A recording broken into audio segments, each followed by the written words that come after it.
வாழ்க வையகம், வாழ்க வையகம், வாழ்க வளமுடன். அருள் தந்தை வேதாத்ரி மகரிஷி அவர்களின் நாள் ஒரு நற்சிந்தனை. ஆகஸ்ட் மாதம் 5ஆம் தேதி. தலைப்பு: தியானத்தின் நன்மைகள்.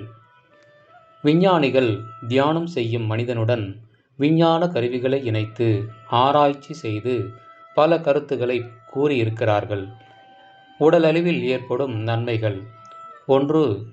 தியானம் செய்வதினால் மூச்சு வாங்கி வெளிவிடும் வேகம் குறைகிறது, இருதய துடிப்பு குறைகிறது, ஆயுள் அதிகரிக்கிறது.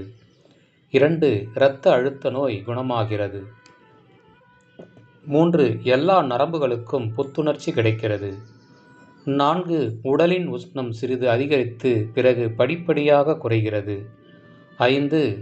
உடல் முழுவதற்கும் நன்கு ஓய்வு கிடைக்கிறது. 6. ஏற்கனவே கெட்டுப்போன செல்களை நீக்கி புதிய செல்களை உருவாக்குகின்றன. இனி உள்ளத்தளவில் ஏற்படும் நன்மைகளை பார்ப்போம். 1. மனம் குவிகிறது, இதனால் மன ஆற்றல் அதிகரிக்கிறது.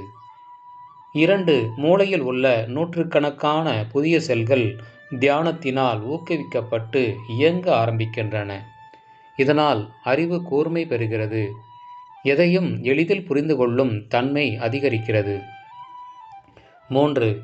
As a man thinketh, so hair becomes it. A man is what he thinks all day long. என்பவை இன்றைய மனோதத்துவ நிபுணர்களின் கருத்துக்கள்.